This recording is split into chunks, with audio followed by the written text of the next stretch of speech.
Welcome back, Richard. It's good to see you this morning. Good morning. I just looked at the date. Yeah, We're we're approaching the Halloween. end of October. I laugh about it every month because it's like, wait a minute, it's the end of the month already. That's Yeah, right, Halloween's coming up. yeah. We saw a trunk or treat last night at some building. It wasn't a church, it was a mortgage company or something, and they were having a big trunk or treat last night. And I thought, wow, it's like early voting. That's Uh, right. yeah. Yeah. Oh, don't even get me started on the voting stuff. 'Cause that is we're into the. I was listening to a podcast and it said, that next week is the last full week before the election. So there we go. But but Yeah, bunch of stuff coming up. We're going to change our clocks too, right? So we have Halloween, clocks change, elections. So all that it's stuff. going to be a busy couple of weeks. So, but here we are, Absolutely. still We, talking about parenting. We were going to we thought we would just do two quick ones on parenting, but and it's funny we said last week that it's an endlessly fascinating topic, and we really had intended to move on, but we found these two articles that we thought, well, let's just we wanted to talk about these two. So. yeah. Well, and it's interesting because we got somebody wrote into on YouTube and commented on our podcast from the middle of last week about and said that and still need to go back and listen to that podcast again because the person who wrote in said that we said that life is the same for kids today as it is 30 or 40 years ago. And I Mm. said, and I did initially make a response and said, I will go back and listen because if you listen to our podcast, we are pretty adamant that things are very different today than they were for kids Yeah. 30 or 40 Yeah. years ago. Mhm. And there's very little that's the same for kids today than they were that long ago. And but I do like the topic that we're going to touch on today because it just kind of wraps some things up that we've talked about over the last few podcasts, and just puts some things into perspective that parents should be doing, should at least consider to be doing, if they hope to raise emotionally stable, good human beings, good Right. adults. Well, before you leave that thought about generational differences, I'm glad you sort of led with that because we hear a lot about um, the current generation and how different it is and how difficult. In fact, we did a podcast on Mhm. parenting is more, the Surgeon General came out with that statement a month or so ago about parenting being a high stress enterprise.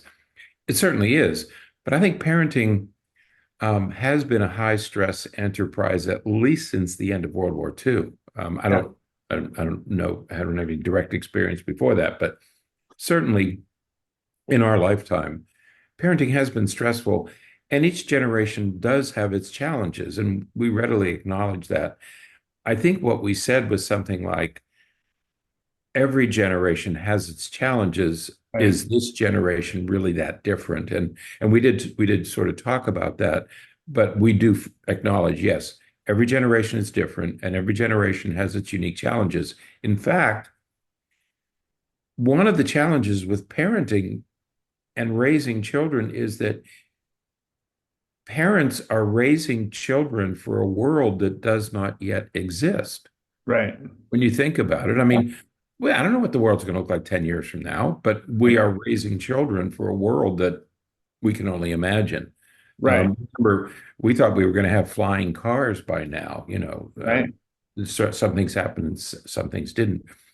So what we're talking about today is despite the unique challenges that every generation has, there are some certain constants. And that's what we want to talk about today, that despite video games and electronics and whatever else is going on and whatever else will go on, there are a few constants that parents need to be aware of and need to be addressed Right. and need to address. And that's what we want to talk about today. Yeah, I think that's a good point. That it's not that life for kids and parents today is the same as it was 30 or 40 years ago.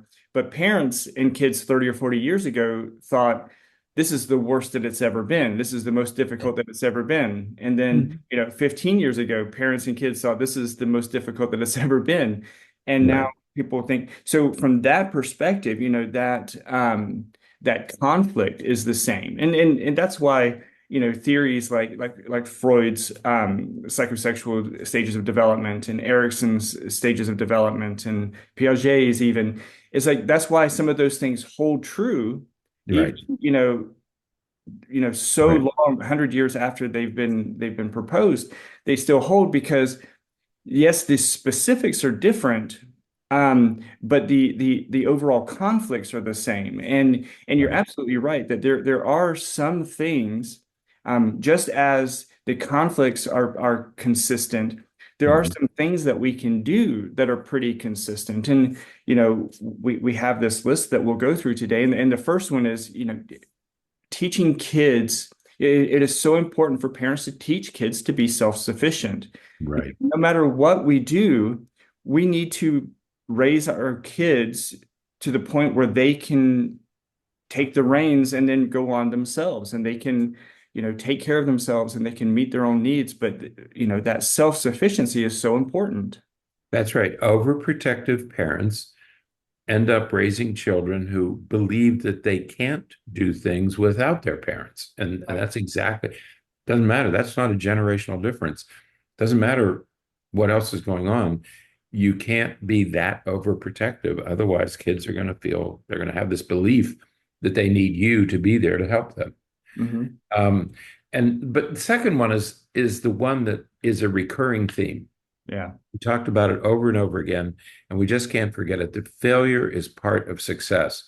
Right. Um, some of this is one of the subtitles in this article is things that millennials are not doing. Millennials were raised by baby boomers, and what millennials are not doing.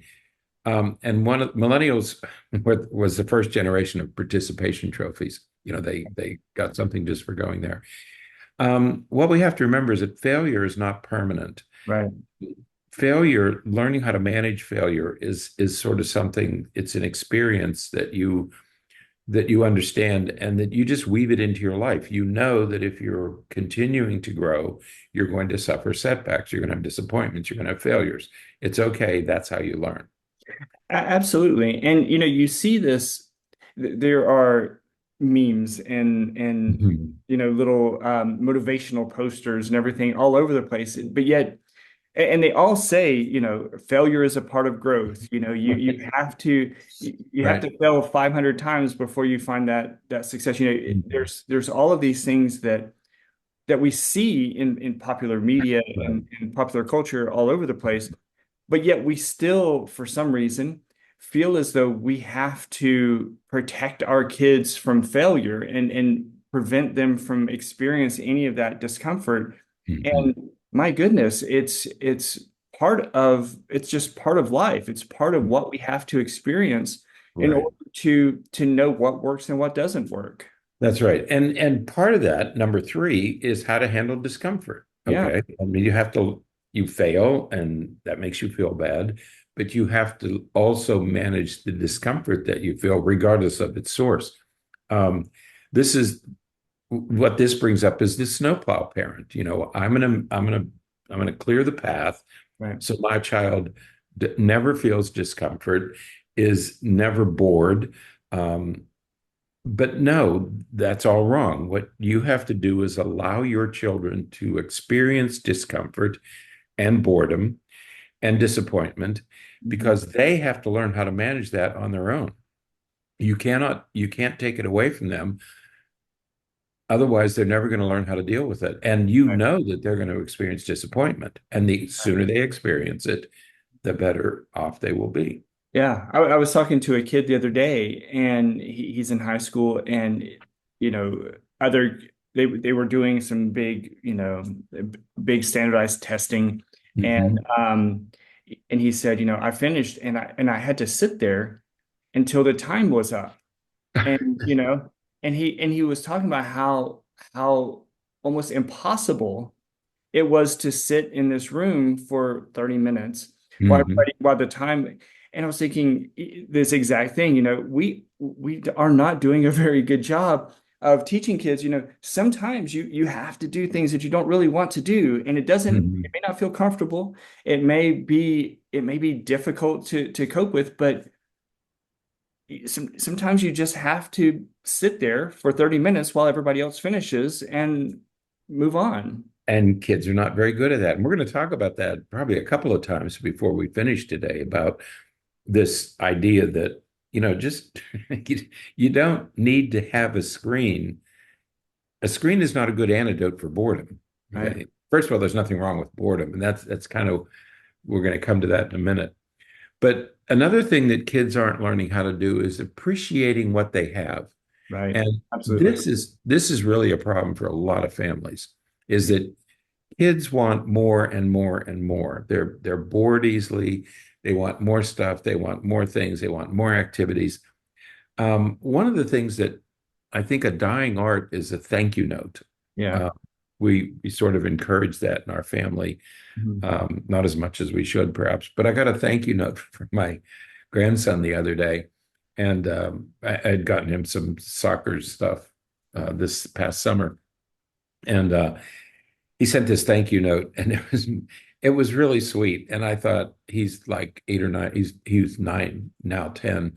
And I thought, what a great habit to build, but that's how they learn gratitude, Right. by expressing it and then getting feedback from parents and grandparents saying, hey, thanks for glad you wrote the thank you note. A good Right. habit to get into.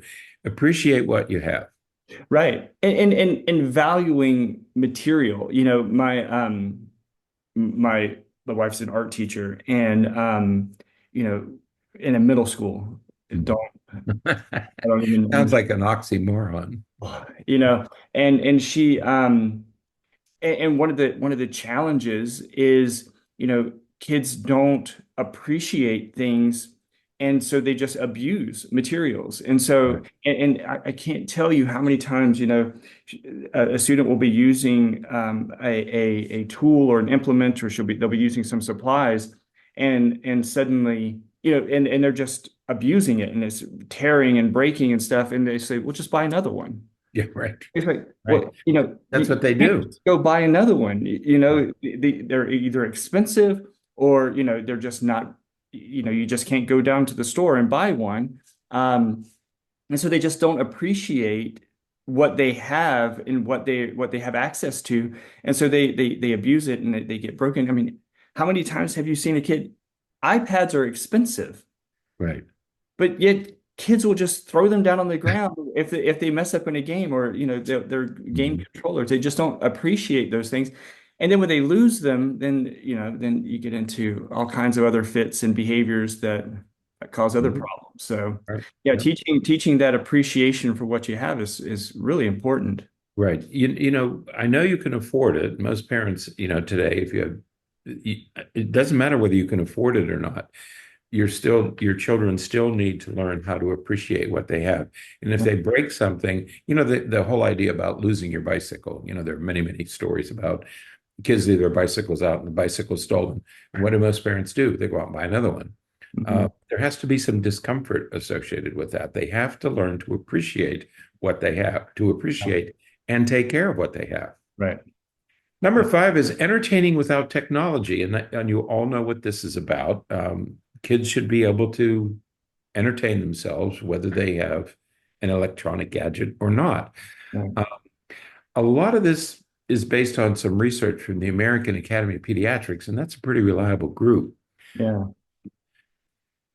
Starting at age 1, kids who have up to 4 hours of screen time per day, and that's not a lot for a lot of kids, but beginning early in life, 4 hours of screen, they have a higher risk of developmental delays in communication, fine motor problem solving, and personal and social skills by age 2. Right. So be very careful with electronics in very young children because there's a very good likelihood that it could interfere. Doing a single activity like that, regardless of what it is, could interfere with the development of a lot of these skills that they should be acquiring between age 1 and age 5. Absolutely. And I get the inclination that parents have when they're, say, at the grocery store, to set their 1-year-old or their toddler in the shopping cart and give them a phone or iPad or something to keep them entertained while you're going around the store. Right.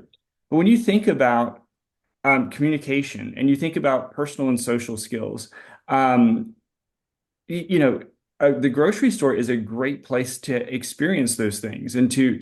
build Yeah. those skills. Self-control, problem solving, all those things can be learned in a simple trip to the grocery store. And obviously, there are times when kids are cranky and you have to go to the store and you just have to keep them entertained. I get that. At Mhm. the same time, you don't, it's not like that every time necessarily, unless the child has some challenges and other things. But, it's not like that every time. And so just plopping them down and getting them accustomed to every time that they're at a store, they get a device. And so then they never engage with anything. They never engage with the environment. And then what happens the next time that, you go to the store at some point and you don't have the iPad, and then the child has no idea how to behave in that environment. Right. Because they Mhm. never, and the parent will say, "How many times do I have to tell you?" And well, you never tell them because they're always on a device. Right. Right. So they've Yep. never had a chance to learn. So yeah, we have to give kids the opportunity to learn some of these things. And sometimes that means that we have to do that work. That's right. Exactly. I was just going to say that the parent has to do the work. The easiest thing is to give them a device. But Mhm. everybody acknowledges that. And the worst thing you can do is give them a device because you deny them the opportunity to learn these important skills. Yeah, Okay. absolutely. Um, One of those important skills is persevering. Um, One of the things I like about kids learning to play a musical instrument, I think one of the most kids are not going to go on to be musicians, but what they learn is, regardless of the instrument, if you can get to that second level, by second level, I mean, everybody starts out. I remember, learning how to play you played a musical instrument in Mhm. school, didn't you? Would you play I played bassoon and saxophone. so you had to manage that reed. Yeah. You remember when you couldn't do it at all? I mean, it was Right. like this. And gradually you learned how to manage the reed. Yeah. That's the most important aspect of playing a musical instrument Right. is you have to persevere to get to that next level and Right. learn that, okay, if I stick with this long enough, I'll be able to master it. Right. And and this is a place I think where video games actually can be used to bridge some of that because video games is a great example of that. Right. I talk with kids all the time, when kids have this perfectionistic perspective, they feel like they have to be right the first time that they try something. I say, well, how many video games do you play? How many video games do you make it through and Right. all of Mhm. your achievements and you finish it 100% the very first time you sit down at it? Mhm. Video games are very rewarding, even if they fail. They're still having a good time. They're still enjoying it. Yeah, they get upset and they may do that, but that's another problem. But you know, most things are not as rewarding all the time. They're That's not right. rewarding when you fail, but we have to teach kids to push through that. And we have to teach kids how to, keep working towards that next step so that they can, yes, they do persevere, that whole idea of grit and perseverance and pushing through failures, but they have to experience the failures, pushing through the failures to get to the next level of success. Right. And you made a good point about video games. They're fun, they're rewarding, whether you're succeeding or failing. It's frustrating if you fail, but it's Right. still fun to do it. Yeah. Learning how to manage the reed on a Right. saxophone, it's not fun when you fail. Yeah. And so make sure your children are doing things other than video games. Right. They have to learn how to do something that is not rewarding, that is frustrating Right. so that they learn to overcome that. And I don't think it matters whether it's athletics or music, but I think music is a really good example of I that. agree. Yeah. You start off unable to do it at all, but if you stick with it, you can develop a skill and you learn you learn perseverance. You learn that if I stick with this long enough, I'll be okay. Yeah, and that goes to the next thing on the list, which is Right. how to overcome challenges. Right. We Hmm.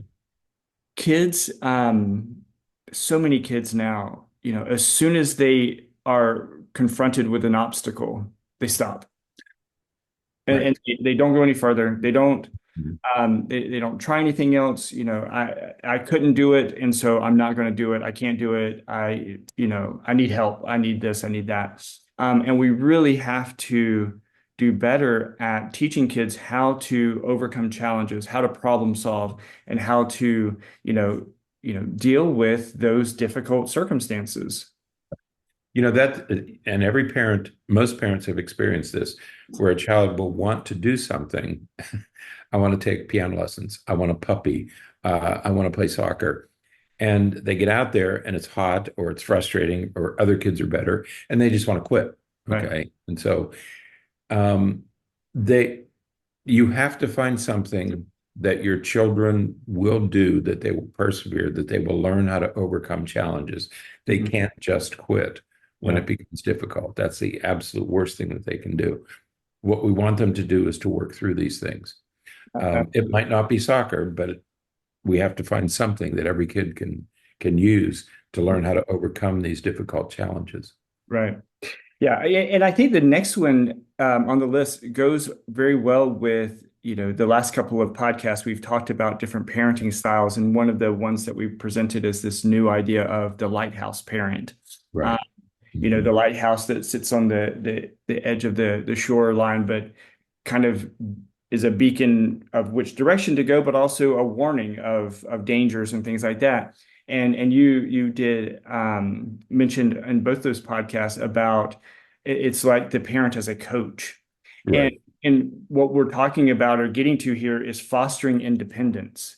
Yes, there are a lot of dangers in the world. There are a lot of things out there that we feel concerned about for our kids, but we have to let them experience some things, and especially as they reach adolescence, how to detach, so that they can go and experience these things, and they can, you can say, hey, look, there's some rocks over there, you got to be careful, you don't want to really go this way. And if they choose to go that way anyways, they are going to have that life experience, and hopefully we'll be there to help them and help them through it and everything. But they have to have that independence to be able to have those experiences. Right. And the other thing we mentioned is in one of our podcasts is that parenting is in two parts.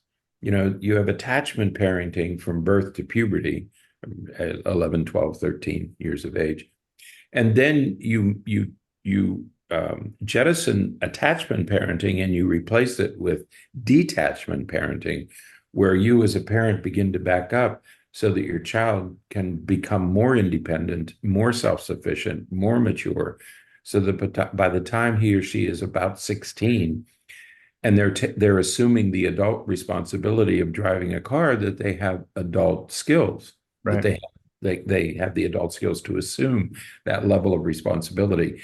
And for that to happen, you have to start removing yourself and let them grow and assume some of that responsibility. And they have to do it without you. They have to do it independently.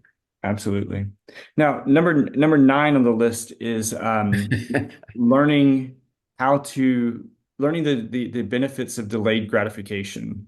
Why does this feel like Mission Impossible? It This is does. hard. This this is a hard one. It is a hard one, and and it's why the marshmallow test is so famous or infamous. I don't know which one.